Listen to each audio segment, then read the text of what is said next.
जय श्री कृष्ण। महाभारत की इस कहानी में अर्जुन और भीष्म पितामह की अंतिम युद्ध और श्री कृष्ण लीला भाग 83 की कहानी का वर्णन है। अगर आप चैनल में नए हो तो चैनल को सब्सक्राइब करके श्री कृष्ण लीला भाग 1 से लेकर भाग 82 तक की कहानी को जरूर सुने। तो कहानी इस प्रकार, जब महाभारत का युद्ध अपने चरम पर था और कुरुक्षेत्र की धरती पर रण का रुद्र तांडव हो रहा था, तभी एक दिन ऐसा आया जब धर्म और अधर्म आमने सामने थे और बीच में खड़े थे भीष्म पितामह। उन दिनों युद्ध के मैदान में भीष्म ने प्रतिज्ञा की थी वे पांडवों का विनाश करेंगे। उनका बाण कोई साधारण बाण नहीं था, वो न्याय, तप और संकल्प से निकले थे। पर आज कुछ अलग होने वाला था। गंभीर स्वर में भीमसेन, बल का प्रतीक, रणभूमि में आ चुके थे। वह चलते हुए भीष्म की ओर बढ़ते हैं। तभी दुर्योधन, जो भीष्म के पीछे खड़ा था, गरज कर कहता है, पितामह, आज भीम को समाप्त कर दीजिए। ये वही है जिसने मेरे भाई दुशासन को मारने की प्रतिज्ञा ली है। भीष्म गंभीर होकर बाण उठाते हैं, लेकिन उससे पहले भीम दुर्योधन की ओर देख गरजते हैं, अरे दुर्योधन, मैं तुझे अभी दिखाता हूँ अपने पराक्रम की झलक। भीम गदा उठाकर दुर्योधन की ओर दौड़ते हैं। तभी भीष्म बाण चलाते हैं, पर जैसे ही बाण हवा में चलते हैं, कोई और बाण आकर उन्हें काट देता है। धीरे धीरे स्वर में वह बाण अर्जुन के थे। अर्जुन आ चुका था श्री कृष्ण के रथ पर सवार। वह भीष्म को प्रणाम करता है और कहता है, पितामह, अब युद्ध धर्म के लिए है और मैं आज आपका सामना करूंगा। भीष्म बिना विचलित हुए बाण उठाते हैं। वे जानते थे कि अर्जुन उन्हें चुनौती दे रहा है। जैसे ही वे बाण चलाते हैं, अचानक एक योद्धा रथ के आगे आ जाता है। वह था शिखंडी। संवेदनशील स्वर में शिखंडी को देख भीष्म ठिठक जाते हैं। वे जानते थे ये वही शिखंडी है जो पूर्व जन्म में अम्बा थी। भीष्म शांत हो जाते हैं और कहते हैं, मैं किसी स्त्री या स्त्री स्वरूप पर कभी अस्त्र नहीं उठाऊंगा। शिखंडी क्रोध और प्रतिशोध से भरा हुआ अपने बाण उठाता है और भीष्म पर चलाता है। भीष्म उस पर प्रत्युत्तर नहीं देते। दुर्योधन ये देख क्रोधित हो उठता है। वह गदा उठाकर शिखंडी पर फेंकता है, लेकिन भीम फिर आ जाता है। भीम अपनी गदा से दुर्योधन की गदा को तोड़ देता है। रणभूमि गूंज उठती है। दुर्योधन समझ जाता है अब शिखंडी को रोकना आसान नहीं। वह अपनी पूरी सेना को आदेश देता है, शिखंडी को मार दो। तभी युधिष्ठिर अपनी सेना से कहते हैं, शिखंडी की रक्षा करो, ये युद्ध का निर्णायक समय है। और फिर श्री कृष्ण अर्जुन की ओर मुखातिब होते हैं, अर्जुन, यही समय है धर्म की रक्षा के लिए। भीष्म को शिखंडी की ओट से देखो और बाण चलाओ। अर्जुन संकोच में पड़ जाता है, माधव, वो मेरे पितामह हैं, कैसे? पर श्री कृष्ण कहते हैं, जब अधर्म की जड़ गहराई तक पहुंच जाए तब न्याय के लिए भावनाओं का त्याग करना पड़ता है।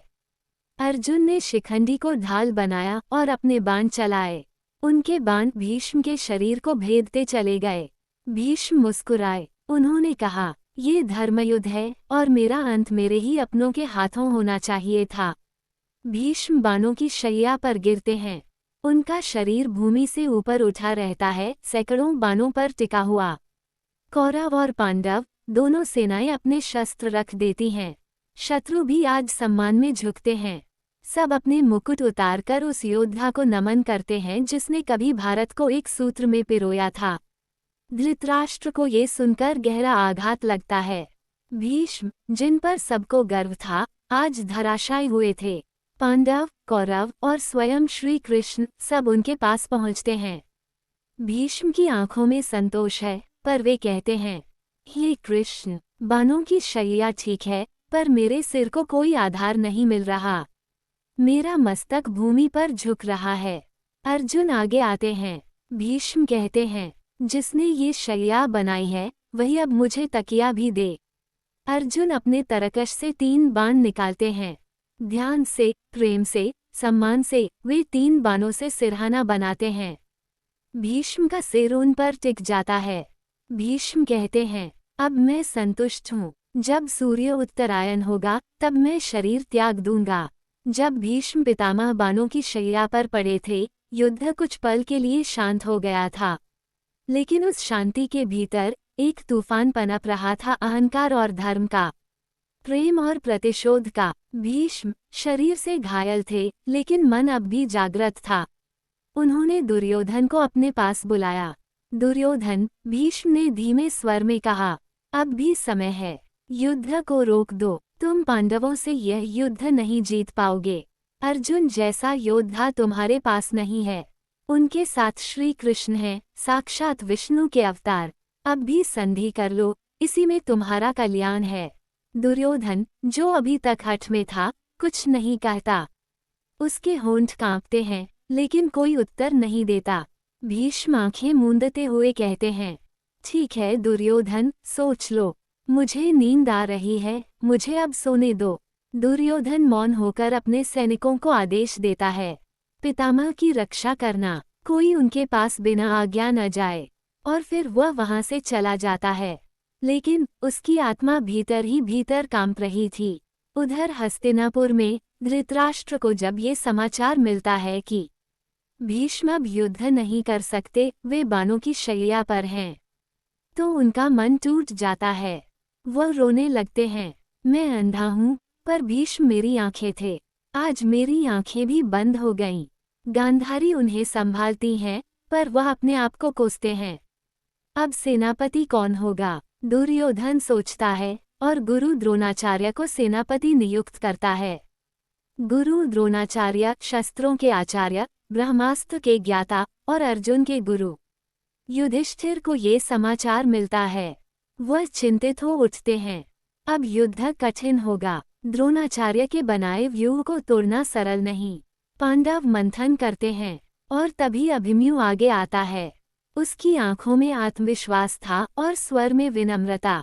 मैं जानता हूँ चक्रव्यूह में प्रवेश करने की विधि। मैंने माँ के गर्भ में ही पिता अर्जुन से व्यूह विद्या सुनी थी। सभी उसकी बात सुनकर चकित होते हैं। तो क्या तुम चक्रव्यूह तोड़ सकते हो? युधिष्ठिर पूछते हैं। अभिमन्यु सिर हिलाकर कहता है, हाँ मामा, मैं प्रवेश कर सकता हूँ, लेकिन बाहर निकलने की विधि पूरी नहीं जानता। एक पल को मौन छा जाता है। कथा का भाव अब चिंता से वीरता की ओर मुड़ता है। श्री कृष्ण कहते हैं, चिंता व्यूह भेदन की नहीं है, चिंता कर्ण की है। कृष्ण अर्जुन की ओर देखते हैं। वो तुम्हें मारना चाहता है और उसका कवच कुंडल उसे अभेद्य बनाते हैं। अर्जुन बिना डरे कहता है, कर्ण का वध मैं करूंगा मुरलीधर, चाहे वो कितना भी शक्तिशाली क्यों न हो। पर श्री कृष्ण जानते थे, ये युद्ध केवल शस्त्रों का नहीं, रणनीति का भी है।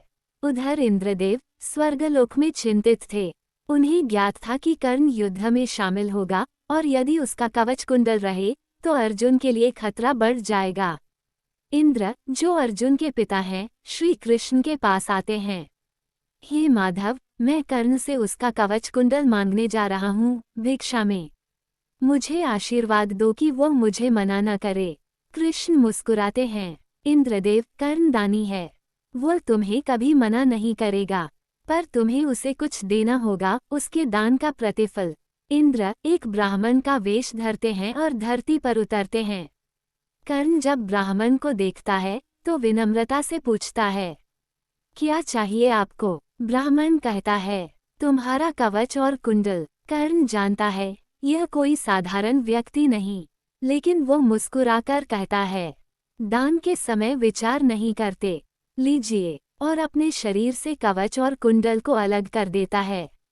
रक्त बहने लगता है, लेकिन उसकी मुस्कान स्थिर रहती है।